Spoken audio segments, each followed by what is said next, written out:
I think that question's a really good transition to going into talking with Adam about with his work as an SRO. He's an SRO down at Indian Hills. Why don't you talk a little bit about what an SRO? One of the questions today was that why does Indian Hills or any middle school for that matter even need an SRO, and what is that? I thought everybody answered all the questions earlier. No. Basically, what I do every day is I go to school and play basketball with kids. No, that's what I would love to do every day. But when first off, I'm Adam Taylor. I work for the Prairie Village Police Department.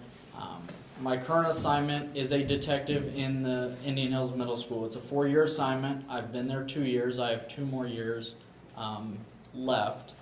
7th and 8th grade only, 830 kids in the school, so it is very active. When I go there, I am there for safety and security. I'm a teacher, I'm a counselor, I am the soft image of law enforcement. I wear a different uniform when I'm there. I interact. The 2 things that I do that the police department that we want to represent when we're at the school is vigilance and communication. Every time that bell rings for passing period, the teachers go out in the halls, wait for the kids while they're passing. I'm out in the halls unless I'm having to deal with something. Because if they see me, that deters crime, is what we like to see. It's part of community policing, so we've taken community policing that officers use on the street when they come by. If you leave your garage door open, or if they see your dome light on in your car, they will go up to your house and say, hey, let's close your garage door. Well, we've taken that step and gone into the school, and where we can interact with the students. Like I said, as a teacher, one of the things we do is I go in, and for a week I will talk about the Constitution. I will spend most of my time on the 4th Amendment, and that's search and seizure. And the kids they love it. We'll sit there and talk about, well, what if I go to an alcohol party? What about this? What about that? Okay, we're not talking about what ifs. This is what the law says, and this is how we handle it.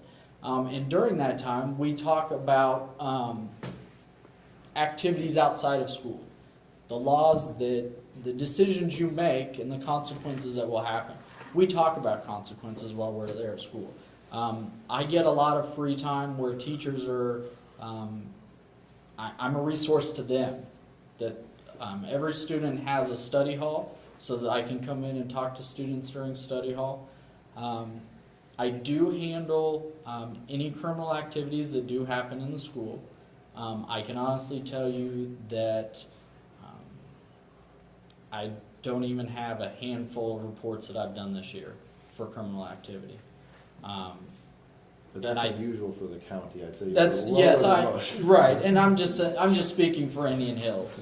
But a lot of that has to do with the interaction with teachers. We have a social media website through our school, like a lot of schools, that it's a anonymous bowling website that we communicate to the kids, hey, use. It's not just for bowling. If you have a friend that wants to hurt themselves, or you want to hurt yourselves and you want help and you don't want to go talk to a teacher, you don't want to go talk to an administrator, you don't want to come talk to me, but you want to post it on somewhere, then we can follow up with it. But the downside of that is we can only look at the information they put on there. I can't go back and ask more questions from the email we get. So there are resources out there for parents to use. Parents, if they don't feel comfortable to talk to us, they'll send us the anonymous message and we can look into it. We do educate the kids that once they come to school, they are our responsibility until they walk in the door at their house. So on Fridays, when a lot of our middle school kids come down and walk to Prairie Village, they do some stuff that they probably shouldn't be doing. And then I find out who it is, and they can get school consequences for that because they haven't gone home yet. But that's kind of what a school resource officer does at the beginning. Okay, that was interesting. having a son who just full disclaimer, my son is in his school, and so I have to be very careful with my questions on this too. But that I did not know that, and I am glad to know that. Picking up on the social media thing, and also as a parent, this has been one of my biggest concerns, is really feeling like I don't have a lot of guidelines for. I remember the first time. A friend of his, he was communicating with somebody, and somebody sent him a picture that I really kind of caused me to go, whoa, I was not ready for that. I feel very unprepared for it, and the question here is what are some resources that you can recommend, or even guidelines for how to deal with this as a parent? And I'm very curious about that. The first thing that I tell parents is be involved in their social media, meaning that if they have a Facebook account, you should be controlling the password. You should know the username, you should know the password. If you don't know that, they should not have the account. Meaning that if they decide to, while they're at school, you should be checking their Facebook or social media, Twitter, without them knowing. Because it's a privilege to use that. They don't have to use that. And parents' involvements, I just talked to a parent on Friday while I was walking out the door about Instagram, and the parent said, I didn't even know my kid had an Instagram account. So number one, it's being involved, but then knowing the passwords and getting that information. The bad thing is every time with the social media, every time we start to learn what it is and what we're doing, they come up with a new one. And that's unfortunate, but the way we handle it with our school is that if we have a situation where someone has Facebook, Instagram, Kicker, and we have something that they have communicated on it, we will bring the person in with the parents. They will open it all up in front of us, and we will view it right there through their account. And that's voluntarily, everything's voluntarily up to them, because it's basically for the safety of the school and for the safety of that person to find out what actually is going on. Is this a credible source to go through there? I personally do not have Facebook. I don't have any social media because, number one, I don't have time for it. But number two, I don't want the image of something that happens that somebody sees me and says, well, wait a minute, that's our school resource officer. Look at him out having fun or doing something. It just could be used as a negative way. So talking about with your kid, I know I'm being repetitive, but the username and the password.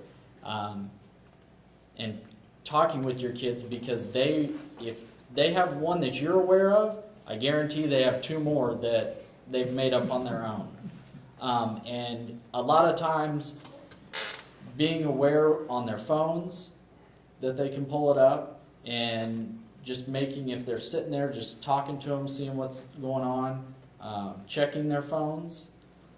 We have ways that if we're doing a criminal investigation and someone deletes stuff off their phone, I tell the kids that if you take a picture or a message that you shouldn't and you delete it, and it turns out to be a criminal investigation, I can go back and get everything on that phone from the very first time it was activated.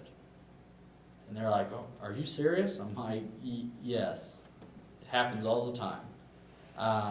So that's more that we communicate with them at school for education of be aware of what you're posting.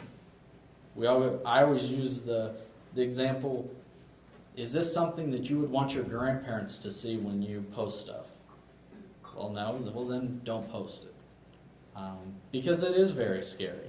The Snapchat that's out there right now, where they take a picture and it sends for 10 seconds and then goes away. It doesn't go away. I actually have ways that I can find that for them, and I have shown them, and they're like, I deleted that 4 months ago. If you take a picture, it's out there, and it's anybody. There's hackers out there that can get that stuff, so it is very scary. I wish we had all the answers to it, but every time we have a problem that we haven't come across yet, we find ways of getting around it, and it's a way that we can use it to our advantage. Yes? Adam, I'm curious, I understand from the parent's point of view why I would want to know my child's password and user ID, but from the kid's perspective, if I'm a junior high school boy, why do I want to share my password with all my accounts with my dad?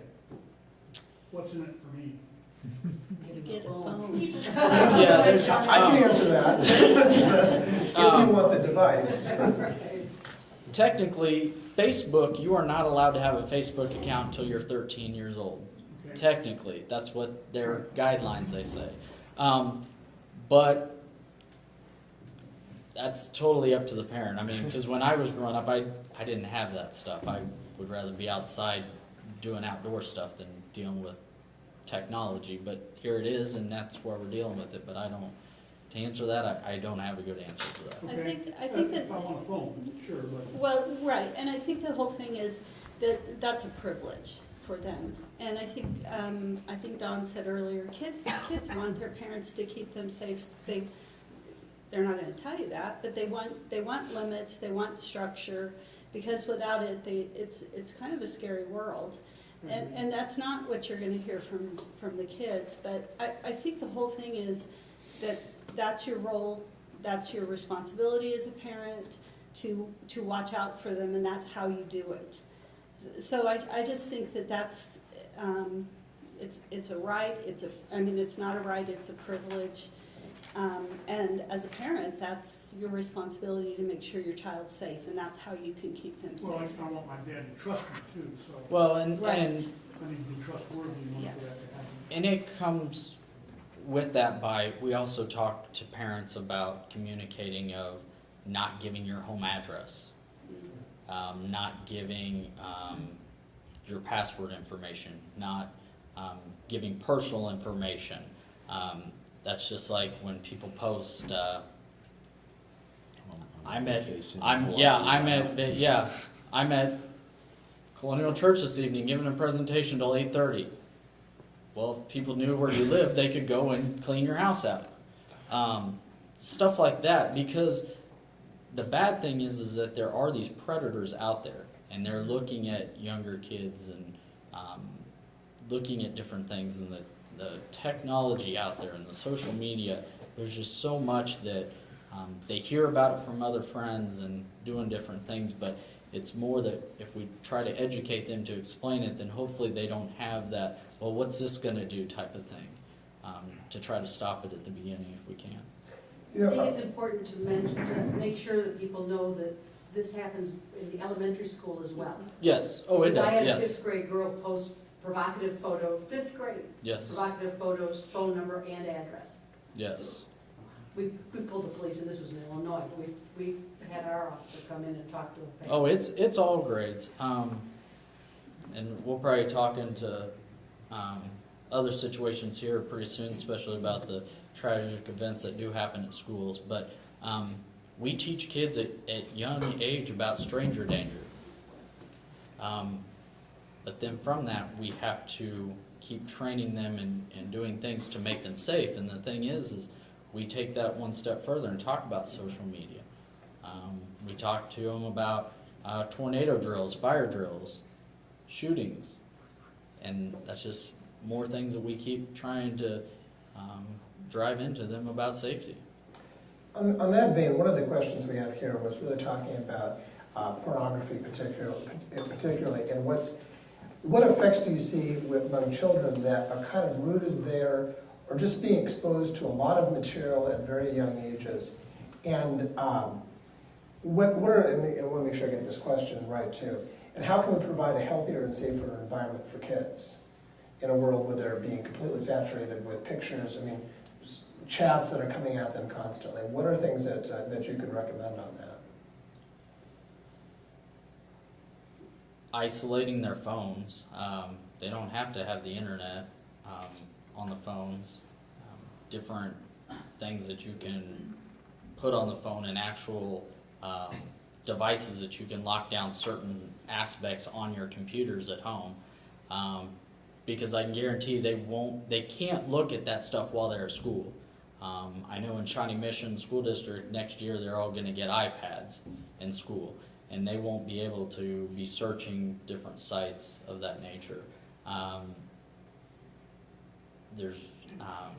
That's one aspect of it, and just talking to your kids about it, because if they do start looking at different stuff and they have pop-ups, there's just, I mean, the unfortunate thing is it's out there, and just communicating with them, or one of the main things is if your computer is at home, don't put it in a computer room where they're isolated. Put it out in the living room or put it out on the dining room table. So if they use it at night, they have to do it right there in front of you, so you can walk by. So it's not like you're snooping on them. But if they're at the dining room table and they're looking at something they shouldn't, hopefully that deters it also. But just putting limitations on it. You had mentioned some of those huge acts. Back when we initially even thought about having this evening, it was really in response to some of the extraordinary acts that you saw coming out of places, that were not, everybody would always say, we just didn't see this coming, or this, cases of people that were socially isolated in a place where they went to school, and it creates an atmosphere of fear too. In your role, do you look for this? Is this something you're cognizant of daily with students too? And what should the wider community be thinking and responding to? When I go to school every day, that is the first thing on my mind. Because my goal there is to make sure that every staff, student there is safe. That's what my ultimate goal is there. When I'm there, though, the students, we want them to be in a safe learning environment, because that's essentially what we want them to be there for. So we don't want them to be scared to come to school, and I don't think they do. I know as the police department, we train more than you will ever believe, at least once a month, weeks at a time, because we want to be prepared if something would happen. As far as the community, is to be vigilant and aware, as if you see somebody that is walking around to school. If someone's just walking their dog and it's 70 degrees and they're bundled up with big jacket and pants on, I'm going to go talk to them, because that's not normal, walking around the school with 70 degrees like that. Now, my demeanor with them is not going to be, hey, what are you doing walking around? It's going to be like, oh, hi, how are you doing? Oh, no problem. And then you have a dialogue. So it's not like they think that we're interrogating them. But I would say as a community, it's just being vigilant and helping us. Because law enforcement, we can't be everywhere. So if you drive by a school or you drive by a business and you see different actions, or even around your residence, call. It doesn't hurt, because at least we can be aware and be in that area to take action if we need to. That even is a simple thing of over here at Macy's. If you see somebody running in or someone running out, give us a call, because we can go to that area and help out. And that's a big thing we can do in the community. What other questions do you have? Diane? My question was that I had promised the panelists that we would be finished at 8:30, and I respect very much their time, and I want to be honored for them. So maybe if we could take just one more question. Fair enough. One more really good one. Fair enough. Go ahead, Barry.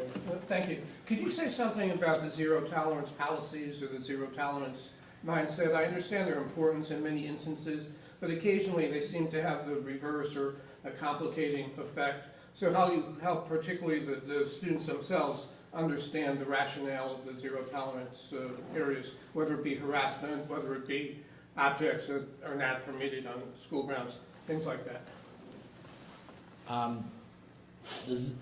There's different aspects of that, unfortunately, because the police department, we have zero tolerance for alcohol, drugs, weapons.